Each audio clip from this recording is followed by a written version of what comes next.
Hello viewers, welcome to my botanical village. আশা করি আপনারা সবাই ভালো আছেন, আমিও ভালো আছি। এই যে দেখুন, এটা হচ্ছে অ্যালিসিয়াম গাছ। ছোট্ট একটা চারা বসিয়েছিলাম, দেখুন গাছ পুরো ভর্তি হয়ে গেছে গামলা।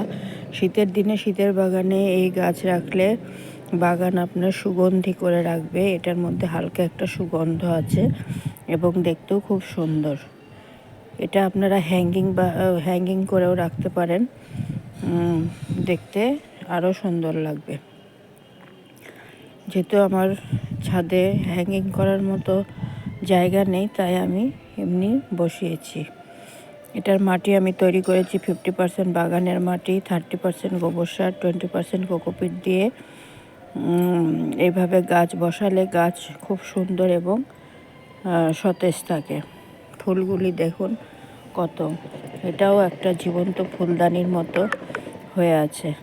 এই যে কি সুন্দর সুগন্ধ আসছে। আর সপ্তাহে সপ্তাহে আমি খোল ভেজানো জল দেই, সপ্তাহে সপ্তাহে নিম তেল স্প্রে করে দেই। এতে গাছ খুব সুস্থ এবং সতেজ থাকে। নিম তেল দিলে গাছে কোনো পোকামাকড় লাগে না। ভিডিওটি ভালো লাগলে প্লিজ সাবস্ক্রাইব করবেন, সাবস্ক্রাইব করে আমার পাশে থাকবেন। আজকে আসি, টাটা।